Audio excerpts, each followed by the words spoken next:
పాత సైకిల్ గెలుపుకు గేర్ మార్చాడో. ఈరోజు మనం వినబోయే కథ ఇదే. ఒక పాత సైకిల్ ఒక పెద్ద కలను నిజం చేసిన ఒక స్ఫూర్తిదాయకమైన కథ. ఒక సాధారణ వస్తువు నిజంగా జీవితపాఠం నేర్పగలదా అంటే ఖచ్చితంగా నేర్పగలదు.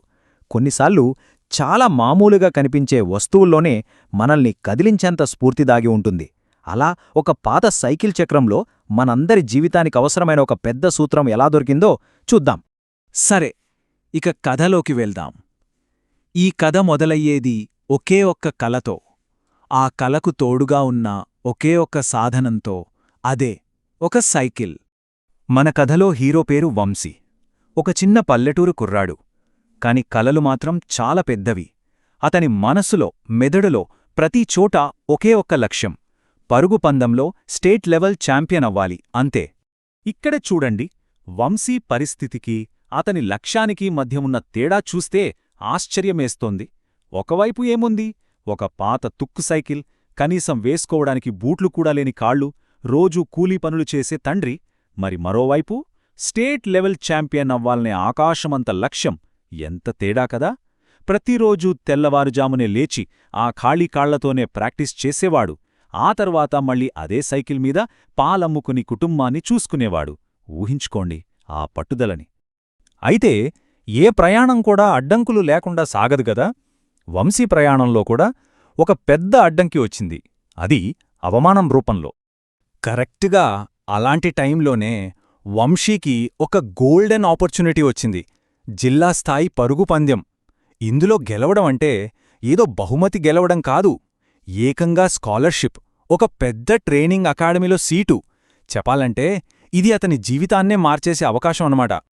కానీ కథ ఇంత ఈజీగా ముగిస్తే ఎలా? విధి ఇంకోలా ప్లాన్ చేసింది. పోటీకి సరిగ్గా ఒక్కరోజు ముందు అతని కాలికి పెద్ద గాయమైంది. అంతేనా? అక్కడికి వెళ్తే పోటీలో ఉన్నవాళ్లందరూ ఖరీదైన స్పోర్ట్స్ కిట్స్, బ్రాండెడ్ షూస్తో ఉన్నారు.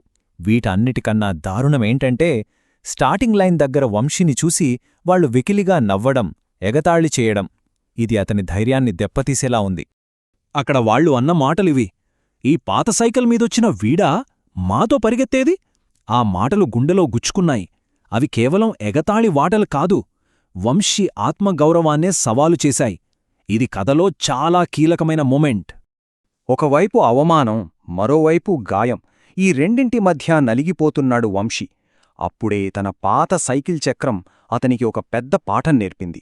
ఇక కథ క్లైమాక్స్కి వచ్చేసింది. Whistle sound. పందెం మొదలయింది. కాలినొప్పి ఒకవైపు లాగుతోంది, వాళ్ల మాటలు మరోవైపు గుచ్చుకుంటున్నాయి. వంశీ పరిగెత్తడం మొదలుపెట్టాడు. కాని నెమ్మదిగా, అందరికన్నా వెనక్కి వెళ్ళిపోతున్నాడు. ఇక గెలుపు అసాధ్యమనే ఫీలింగ్ వచ్చేసింది.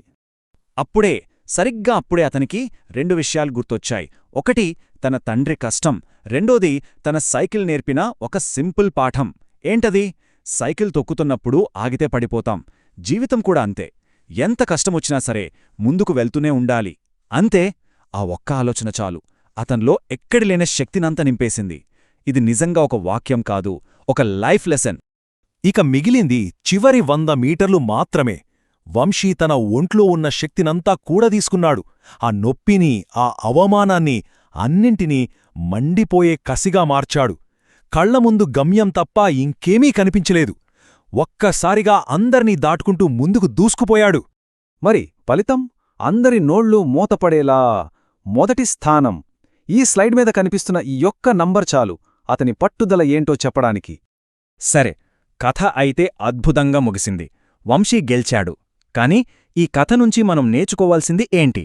అసలు ఈ గెలుపు వెనుక ఉన్న అసలైన సూత్రాలేంటో ఇప్పుడు చూద్దాం. ఈ కథ నుంచి మనం తీసుకోవాల్సిన కీలకమైన పాఠాలు 3. మొదటిది, మన దగ్గర ఉన్న సాధనాలు మన వేగాన్ని నిర్ణయించవు, మన సంకల్పం నిర్ణయిస్తుంది. వంశీ దగ్గర బ్రాండెడ్ షూస్ లేకపోవచ్చు, కానీ గెలవాలన్న కసి ఉంది.